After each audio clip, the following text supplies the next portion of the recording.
Okay, we head straight to the Emirates once again. Let's go straight to the Premier League, right? Welcome again, once again, ladies and gentlemen. Welcome to Football is a Religion. I'm Bube Simpatum Mhlaba. So I'll be giving you all the updates, giving you the reviews, giving you all the analysis, showing you the live matches, live coverage of the games that take place on our platform. And yeah, please don't forget to like, share, and subscribe. And if you're new to this channel, welcome, man. Let us grow this family. Let us grow Football is a Religion. Let us grow this wonderful global community, right? So let's head straight to the Emirates.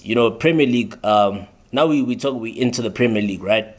So we head straight to the Emirates, where Arsenal emerged victorious with the 2-0 victory over Brighton at the Emirates, right? So obviously Arsenal needed to secure all 3 points in order for them to keep challenging for the title. Remember, last season they messed up. They were in complete control of the league. Unfortunately, they did mess up, right? And again, remember last season, the very game that they lost to the same opposition, which is Brighton at the Emirates, kind of did cost them the Premier League, right? So I'm sure that Arsenal would not want to a repeat of that. I'm sure they would use this opportunity as revenge, to actually get their season back on track following that 1-0 away defeat to Aston Villa, and get back to winning ways and get back to the top of the Premier League table. So, right, let's get into the game, right? Oh, Arsenal were very dominant in the first half, to say the least. Brighton were nowhere near Arsenal's level in the first half. Arsenal dominated the entire encounter, the entire 45 minutes. And I'm talking about in the first phase. They had opportunities raining left, right, center. Even in the second half, right? Martin Odegaard had like the first opportunity of the game, the first real chance of the game. He just dragged his effort very wide. It was just wide. But yeah, you could see what he was intending to do. It was great link-up play between him and Saka on the right-hand side. Odegaard cutting straight onto his favorite left foot, trying to curl that ball into the far corner, but unfortunately it wasn't meant to be, as it just went narrowly wide, right? The second opportunity that Arsenal had was Saka. Bukayo Saka, once again in the thick of action, in the thick of things, right?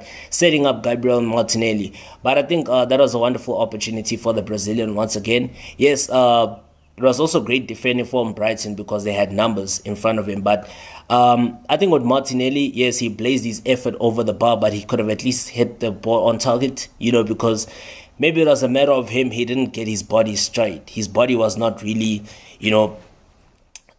suited for him to actually get a clean strike, because you could see he rushed it. And on top of the fact that his body was really not, it didn't allow him, to actually get a clean strike on the ball. That's why he had to blaze his effort over the bar, But nevertheless, it was a bright start from Arsenal. We also saw Gabriel Jesus, having a couple of opportunities, Saka as well. It was a great performance from Arsenal in the first half. They were rampant, they were dominant. And, it was intention for them to they were showing real intention for them to bounce back.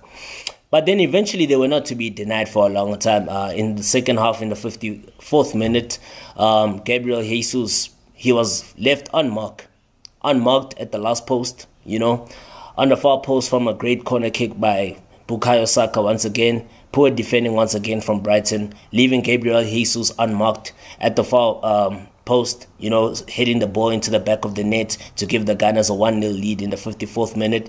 And mind you, that was Gabriel Jesus' third league goal of the season. So yeah, man, it was a great goal, great set piece play, but very poor defending from Brighton, I must say. You cannot leave Jesus unmarked like that. Give him all the acres of space, to actually be free and just head the ball easily. I mean, that was obviously an easy header for him. He was unmarked. There was no one even picking him out. I think that's also another thing that Brighton need to work on. Their defending has been very woeful this season, because Brighton have really conceded a lot of goals. They've actually conceded more goals currently this season than they ever did last season. So they've been very poor, defensively this season. But again, I must say also congratulations to Brighton, making it to the knockout stages of the Europa League in their maiden, European adventure. They've made it to the knockout stages of the Europa League, finishing first place in their group, understanding the fact that they topped Ajax and they also topped Marseille. These are, kind of European heavyweights, and Brighton was an underdog coming into that group. And for the fact that they made it to the Europa League knockout stages, you'd expect them to continue with that momentum into the Premier League. But again, against Arsenal, top of the table Arsenal, it was always going to be a difficult task for them, away from home. And coming into this one, think about Brighton had won their last 3 games at the Emirates in all competitions before this particular encounter, right? They've won their last 3 games at the Emirates. Even the one that they won last season, which actually ended Arsenal's hopes of actually clinching the title. So, yeah, Brighton have had a decent away record at the Emirates, but unfortunately this time it was not meant to be because, Arsenal were rampant. They were very dominant. Arsenal had many other opportunities to actually double their lead. Odegaard again, forcing a save from the Brighton goalkeeper. We saw Martinelli in the thick of things once again, forcing another save from the goalkeeper. Saka again in the hand of things, also forcing a save from the goalkeeper. Declan Rice found himself in a great position, eliminating one Brighton defender, hitting the shot with his left foot, forcing a great save again from the Brighton goalkeeper. And then you'd ask yourself, man, are Arsenal really going to get that insurance goal? Because, a 1-goal lead is very risky. A 1-goal lead is always risky because right now, if the opposition, irrespective of whether they're in the game or not, whether they have much of the ball or not, if you don't capitalize on your chances, you will get punished. And if the opposition, team just gets that one chance, they will punish you. And that's what almost happened. That was great play from João Pedro, setting up Mitoma. That was Brighton's real opportunity of the game. Their only real opportunity of the game. And that could have been an equalizer. Arsenal could have rued missing those chances that they missed. Unfortunately, Mitoma setting up Gross. Unfortunately, it wasn't meant to be. He just tapped his effort wide of the mark. That was a big chance for Brighton. Gross, he should have done better. He should have hit the target from that point onwards, understanding that Brighton did not have many opportunities. That was their first real chance, and that was the chance that they should have taken. That was the chance where they should have punished Arsenal for not taking their chances, not scoring the goals. That's one thing that I'm very worried about in terms of Arsenal's play, is that they are not capitalizing on the chances that they have. They are not very clinical. And they were almost punished. They were almost meant to pay the price. But nevertheless, Arsenal, they really played well. They were dominant in all spheres of the game. And look, man, again, Arsenal, finally they wrapped up their goal. They wrapped up the game. All 3 points, getting their second goal, the insurance goal, in the 87th minute of the game. It was great. It was a great counter-attacking play from Arsenal. Substitute Nketiah setting up Kai Havertz, who slid the ball through the legs of the Brighton goalkeeper to actually get his 4th league goal of the season in Arsenal colours. Oh man, Kai Havertz is actually getting back his scoring boots, man. He's actually, his confidence has been redeemed. And you can see right now, he's really on song, right? Currently, he's doing so well for the Gunners and he's starting to settle in at the Emirates. And, I understand that's his 4th league goal of the season and he has scored in every game when they've won. I mean, all his goals have been very important for Arsenal because in every game where he has scored, Arsenal have won the game. So he's proving to be a real asset as the 24-year-old German midfielder that was signed from their bitter London rivals, Chelsea. So yeah, all 3 points secured for Arsenal. So what that means that Arsenal moved back to the Premier League table with 39 points, 5 points ahead of 4th place Manchester City, a point ahead of 2nd place Liverpool, and 2 points ahead of 3rd place surprise packages Aston Villa. Yeah, we'll get back to that one. We'll get to Aston Villa soon. And then Arsenal now have won 5 successive Premier League home games. 5 successive Premier League home games. Arsenal are now unbeaten in their last 13 home matches across all competitions. This is their longest unbeaten run under coach Mikel Arteta, and this is their longest since December 2018, right? And then as for Brighton, Brighton have never won a single game against London opposition in 5 games in all competitions. They've really struggled against London opposition, I meant to say Brighton, because now this is their 2nd consecutive defeat against London opposition away from home. Remember the last away game that they had against London opposition was Chelsea when they lost in that dramatic 3-2 encounter against 10-man Chelsea at the Stamford Bridge. Now they've lost again 2-0 to Arsenal at the Emirates. So they've really found the going very tough against London opposition. And here's another interesting fact for Brighton. Brighton's next 3 Premier League games are against London opponents. Once again, their next 3 Premier League games are against London opponents. On the 22nd of December, they take on Crystal Palace at Selhurst Park. They now have to travel to south of London. All right? On the 28th of December, they now have a home game against, Tottenham, who are starting to find their feet once again, right? Informed Tottenham, right?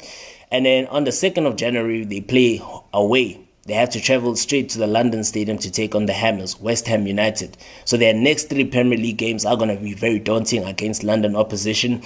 And with Crystal Palace, momentum is on their side after securing that dramatic, 2-2 draw at the Etihad, securing a massive point. So it's going to be a very tough game for Brighton. But hey, here's an interesting fact for Brighton though. Here's one thing that can give them a confidence booster. Maybe get, cut off the curse and get their first victory against the London opposition, right?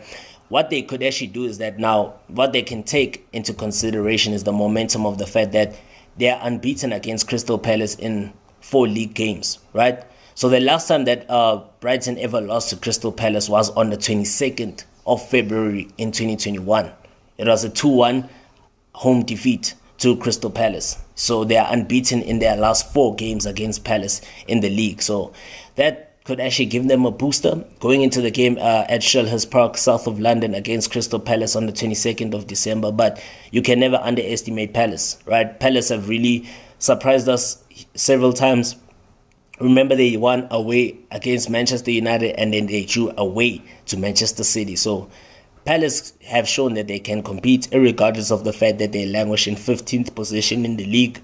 I'm talking about Crystal Palace. They should never be underestimated and you can never take them lightly. So Brighton, they really need to get their act back together.